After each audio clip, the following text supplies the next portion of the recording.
Sarah Rae. Welcome to my channel. I hope you all are doing well. Welcome to another episode of True Crime and Tea.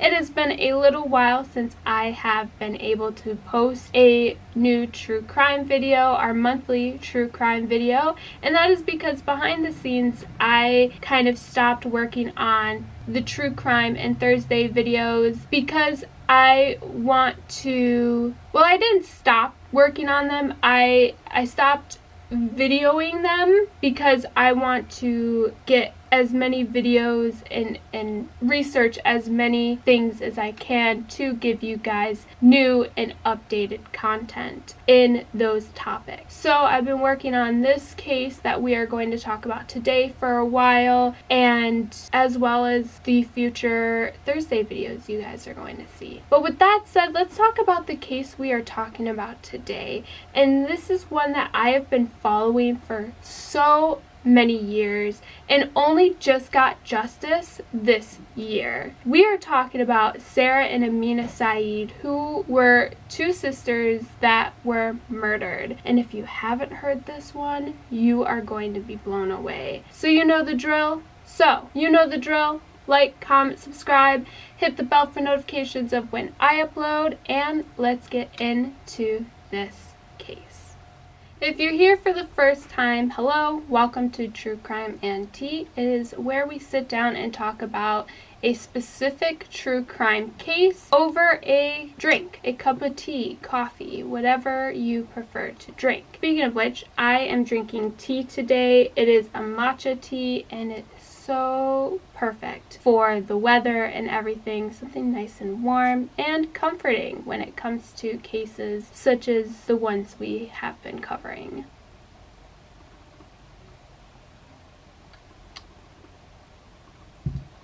Now, when it comes to Amina and Sarah Saeed's case, I can't help but to ask, when does someone who is abused cross the line and, in my opinion, become an accomplice? Not physically, but by decisions made. We will kind of talk about this throughout this case because I feel like it is the underlying premise throughout what happened to both Sarah and Amina Saeed. But first, let's talk about the Saeeds. Amina was born March 3rd, 1989, and Sarah was born March 16th, 1990 in Dallas, Texas. They lived with their mom, Patricia, a Texas native, their older brother, Islam, who was born in 1988, and their father, Yasser, is a Muslim Egyptian immigrant. You can't talk about the girls without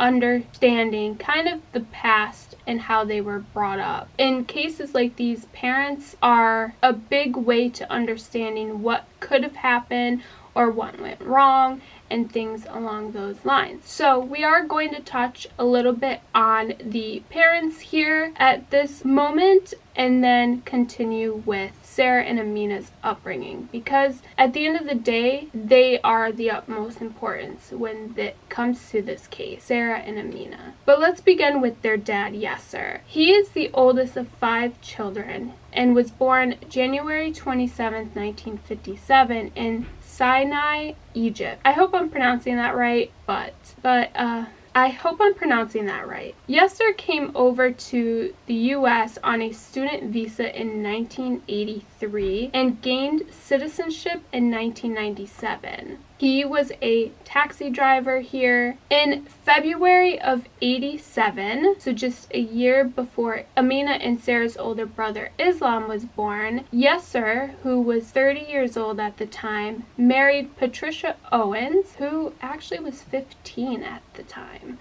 And this isn't something unusual when it comes to the Muslim religion or cultural norms overseas, but they are in America.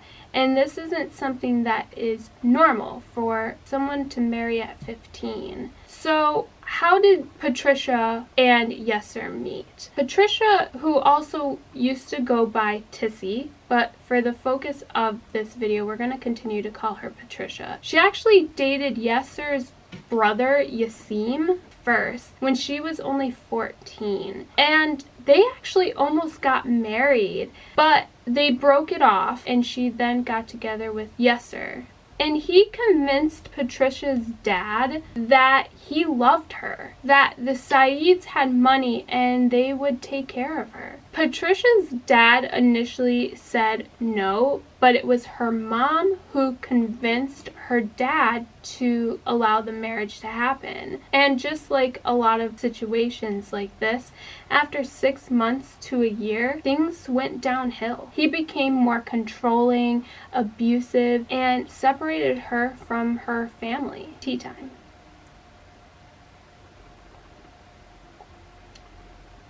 Let's get into the girls. Amina was beautiful, she was funny, she talked a lot, and was a social butterfly. She was outspoken and a tomboy, yet could be very girly. She also did Taekwondo, which is incredible for somebody her age, and she wanted to be a doctor. Also, her favorite color was pink. Sarah was beautiful as well. She was a tomboy just like her sister, but she was more reserved. She was very happy and always known for always having a smile on her face. She was amazing at school. Both girls were popular and they were each other's best friends. The girls wanted nothing more than to be like other American girls, to choose who they date and marry, what profession they want to be in. However, that wasn't their life, nor what their father wanted. He wanted to control everything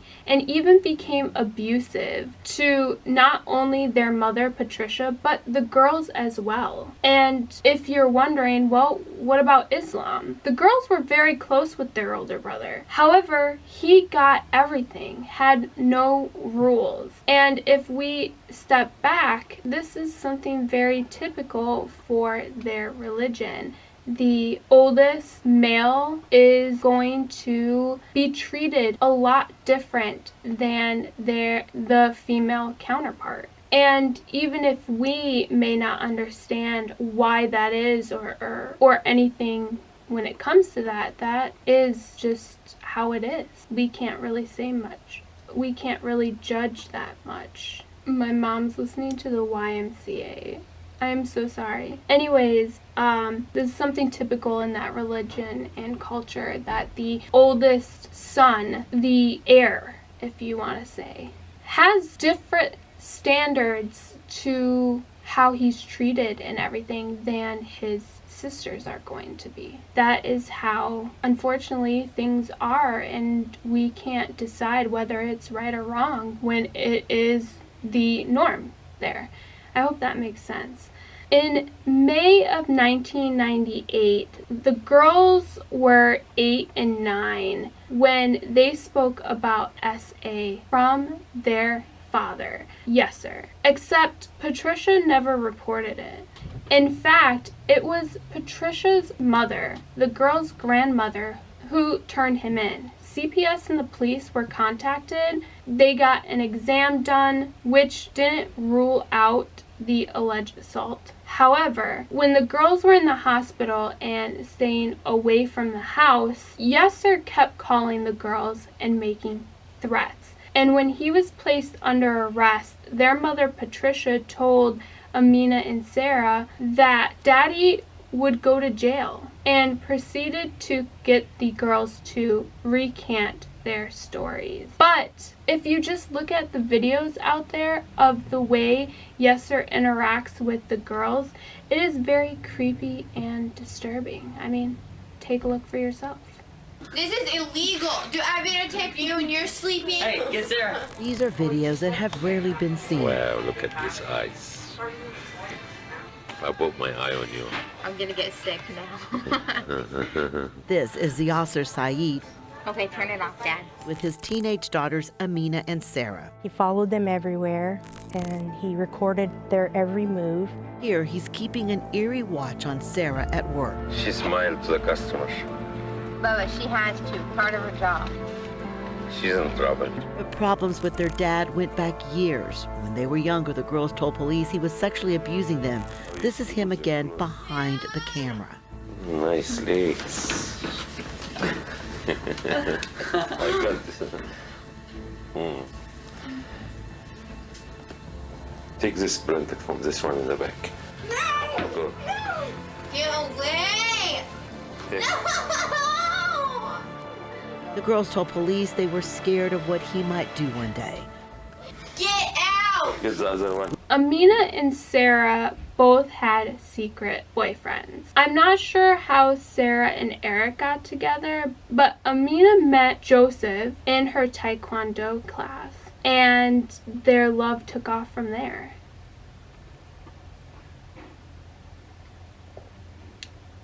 They loved each other so much, and so did Sarah and Eric, that they kept the boys hidden from their father and protected them at all cost. And if you're wondering why, it's because it isn't what is done in that culture, that religion. Arranged marriages are what is typically seen and done. Yasser wanted to control Amina and Sarah so much that in 2005, when Amina was only 16 years old, 1 year older than her mom was when her mom got married to her father, Yasser took Amina to Egypt to be introduced in Yasser's world, and the man who Amina was to be married off to. A 47-year-old man at the time, and Amina bravely refused this. I mean, she was already in love, and she wanted to have nothing more than to be with Joseph. They were together for 4 years, and they had separate phones. So did Sarah and Eric. So they were able to talk to these boys without Yasser's knowledge, which he spied on the girls all the time. This was very brave of them to attempt to do.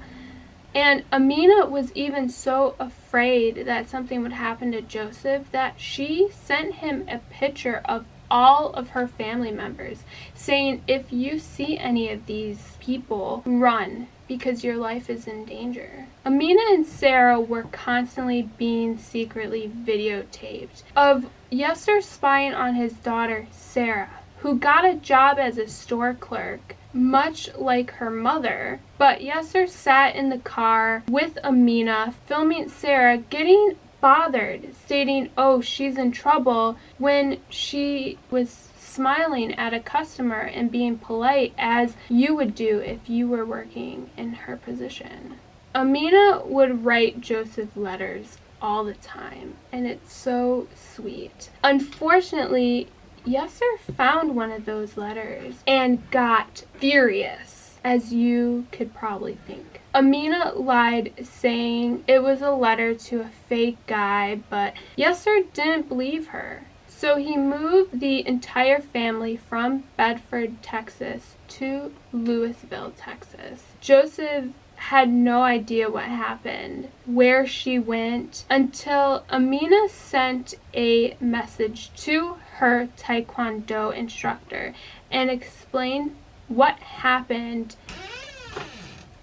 She also sent a message to Joseph's mom, Ruth, with that same info. Ruth was amazing and loved Amina so much. She even helped her fake sick to get away with being taken back to Egypt. The last time she was in Egypt, Yasser took Amina's passport. She got stones thrown at her. I mean, I can't imagine. Her world gotten so bad that she even tried taking her own life. Yasser wanted information on Joseph, but Amina refused. She stayed silent, to which she was punished for.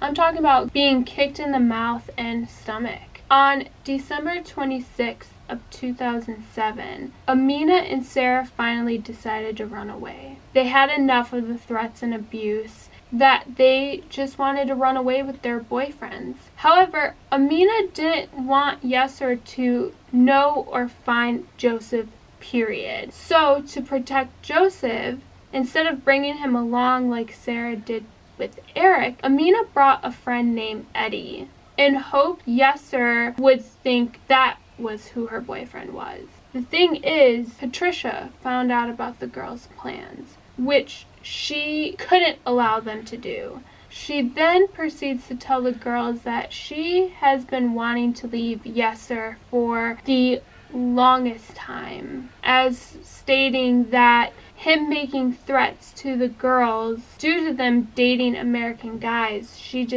had enough. So they went from Louisville, Texas to Wichita, Kansas, and stayed with Patricia's Aunt Jill for about 3 hours. Jill asked Patricia, what if you go back to Yasser, like you did so many times before?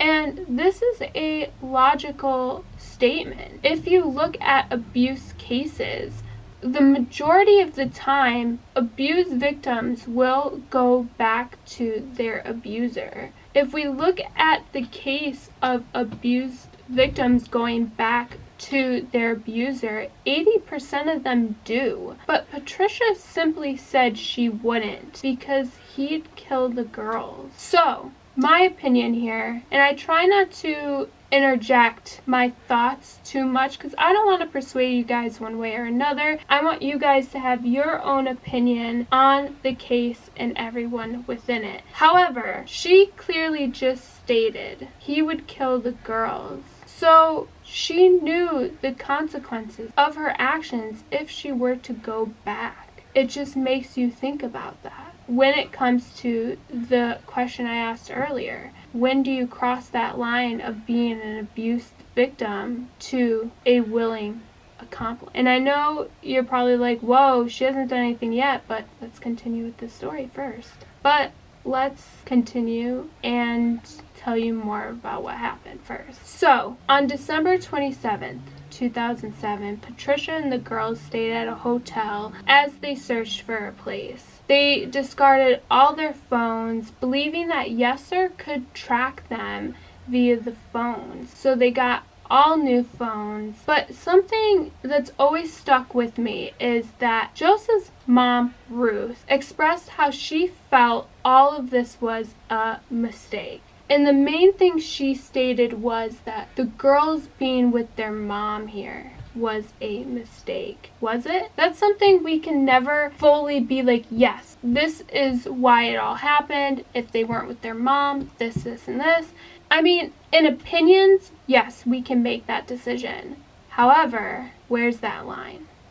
We could also predict that no matter what, the outcome would have been the same. I hope that makes sense. So December 29th rolled around and Eddie, Amina's friend, had to go back to Texas for a job. He was a DJ. And Amina was getting really worried because Patricia was expressing having second thoughts. As we know, 80% of abused victims do.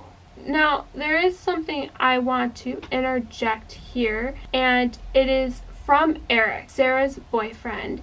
He stated on August 17, 2010, so 3 years after their murder, that Amina on December 30th, 2007 had no idea Sarah and their mom were driving to head back to Yasser. I did read in a few places that also said neither of the girls knew, so keep both of those in mind. I think that main focus is apparent that Amina had no idea.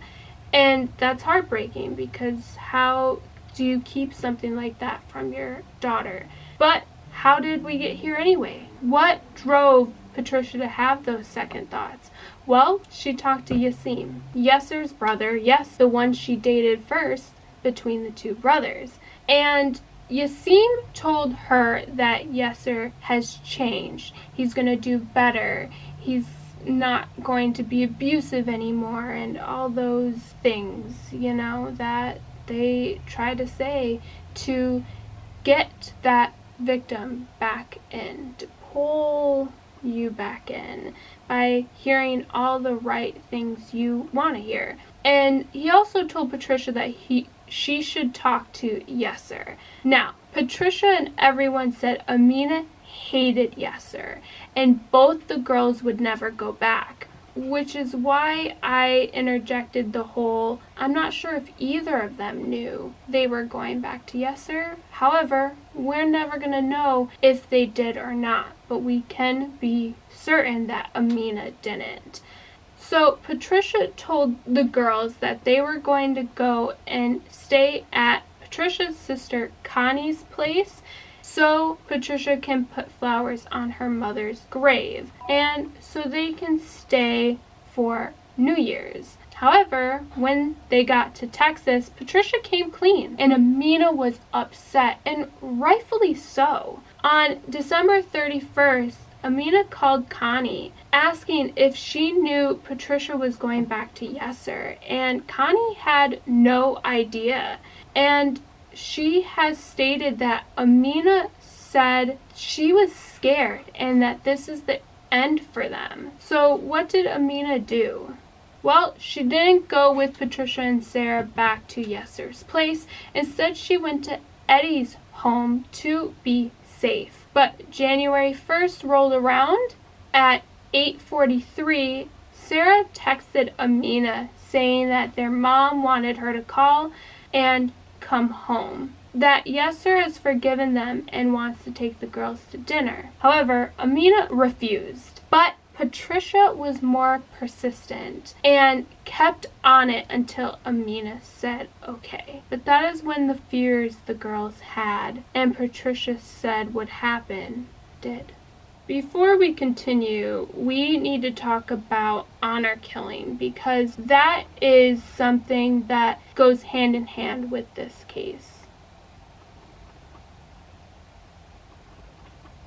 It is what is pinned with this heartbreaking murder of Sarah and Amina. Honor killing is a religious belief, especially among Muslims.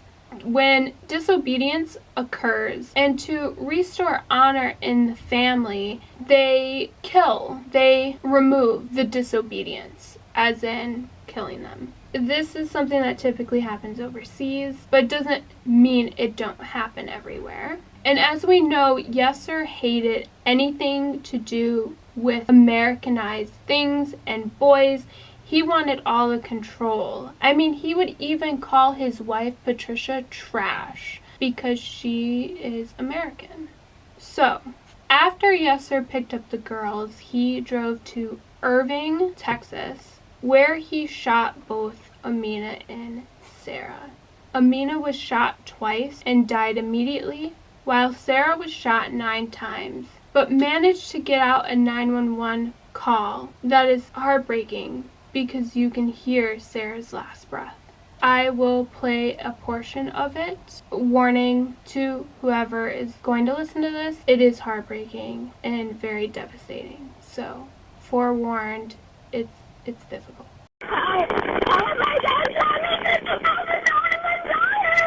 What's going on, ma'am? I'm dying, that's what's up. Irving Fire Department. Ma'am, are you still there? Ma'am, are you still there? All I've got is she's telling me she's dying. I've got a, why are you still there, ma'am? So during the 911 call, the operator actually placed Sarah on hold at one point. Now, if we look at protocol, they are meant to ask who shot you, where you are, your name, among other questions. Sarah incredibly managed to say Yasser is who shot her, but it took 911 an hour to locate the GPS of the taxi. When looking at the records of the 911 call with Sarah, it started at 7:33 p.m. and Sarah stopped talking about 7:39 p.m. The call was left open for 42 minutes. But at 8:30, another person called 911 to report this taxi and the 2 girls possibly dead within the cab. The thing about this call and what makes it important is that you hear no sirens, you hear nothing. And why this is a problem is that a situation like this is what's called a code 3. That requires sirens and light. However, like I said, an hour from when they spoke to Sarah, you hear nothing. I am getting toasty over here. Woo! Now, let's head back to the debate. How and why would a mother allow her daughters near a person like this? When they make death threats and abuse them, why lie and trick? She stated it was a death sentence. Now, could she be affected by her own abuse from him, like an impaired judgment? Absolutely. But again, where is that line where one who is abused becomes an accomplice? After the murder happened, it was heavily believed that Yasir left the country, but we know now that he had people here who helped hide him. The thing that also gets me is that after he murdered the girls, he talked to Patricia. I mean, we can look and see she changed her story multiple times. I mean, she didn't even want flyers of Yasir's face out in public. She just wanted to move on. Yasir also spoke to one of his brothers at 9:02, saying he doesn't want to raise this word of daughters. Yasim also talked to Yasser for about 3.5 hours after Sarah's 911 call. So he had people covering for him and protecting him. Now, Yasir was put on the FBI's most wanted list on December 4th, 2014. And for 12 years, this man evaded capture.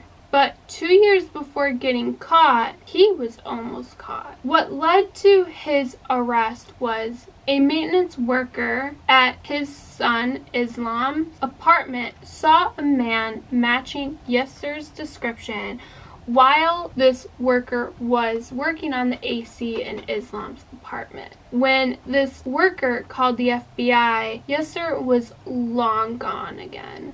Except this didn't stop them from continuing to watch Islam's place. Of course, because one thing we know about criminals is they either go back to the point of the crime or visit family members. The FBI started an investigation and believes Yasser escaped off the second floor balcony based on crucial evidence they found left behind. They found a pair of prescription eyeglasses on the ground beneath the balcony. Incredibly, they were able to use what's called DNA kinship analysis, which is a way to determine the relationship of the subjects. So they used this test to determine the glasses belonging to Yasser. By taking DNA off of the glasses and comparing it to the blood of Sarah and Amina, as well as an oral swab from Patricia, giving them a DNA profile of Yasser and match the DNA from the glasses. In August of 2020, Islam and Yasim brought food into the apartment, and when the lights were turned on, the FBI and police witnessed a shadow of a human walking from one side of the window to the other. This led them to obtaining a search warrant on August 26, 2020, where they found Yasser hiding out. He surrendered, handcuffed, along with Islam and Yasim. You know, another thing that breaks my heart is Islam believed wholeheartedly that his sisters had a role in their murder. And even during their candlelight visual, he stated they deserved it and that he blamed his mom as well, which this led him to move to Egypt for 3 years. But the girls also had a Christian and Muslim funeral service, and during it, Islam also yelled at Joseph, Amina's boyfriend, telling him to leave and that it was his fault. You can absolutely see their dad's influence in Islam. And for the sake of it, Sarah and Amina did not deserve what happened. All because they wanted their own happiness and control their own lives? No, they did not deserve what happened to them. So Islam and Yassim's trial came first. Islam started January 19th, 2021, where he pleaded guilty to harboring a fugitive. And on April 27th, 2021, he was sentenced to 10 years in prison. Yassim was found guilty as well and sentenced to 12 years behind bars, which I don't get why they're not the same length. But again, that is the justice system and it's not always correct. It's not the same for everyone, which I feel like if you do the same thing as another person, you guys should have the same sentence. Now, Yassir's trial started August 2nd of this year, 2022, and he took the stand, which blew me away, and denied killing his daughters. His account of the events that happened that night was that he was taking them to dinner. He thought he saw someone following the taxi. He was fearful that someone would hurt him, so he left the taxi, ran into the woods, and didn't think they would hurt his daughters. His defense also sat there and stated that in moments of extreme trauma, people can hallucinate, which I have a question. What extreme trauma was he experiencing during this? I'll wait. August 9th, after 3 hours, the jury came back with a guilty life sentence. And if you're wondering why not the death penalty, it is because that would have been an honor. Dying for honor, killing his beautiful daughters, is a thing within that culture, to die for your cause, right? And I just want to make it known that not everyone in this religion is like that, okay? So we can't demonize an entire religion based on what a few people do. But yes, the death penalty would have seemed like justice for him and his family and those that agree for what he did. So life sentence was really the only option. Now, justice is finally served. However, there were 2 beautiful souls taken because of this man. And I sit here and think about how they would have went so far in life and how they would have helped so many people in their path, not only by whatever path they chose, a doctor or whatever, but also being an advocate for women by sharing what they went through growing up. They were both infectious and strong-minded individuals. It's just heartbreaking. So even though Yassir is behind bars, let's not let their face disappear. Thank you guys so much for watching. Let me know your thoughts on this case. If you feel the mother crossed that line into being a willing accomplice by bringing her daughters back to him, knowing even after saying that he would kill them. And the rest of your thoughts on what happened. I'd love to hear what your opinions are. Also, what other cases would you like to see me do? Leave it in the comment section down below, or you can email me. My email's in the description box. Also, remember to kind of watch what you put in the comment section. You never know if the families of whoever case I'm doing is reading it. So just be mindful. But thank you guys so much for watching. Stay safe and well, and I'll see you guys in the next one. Bye.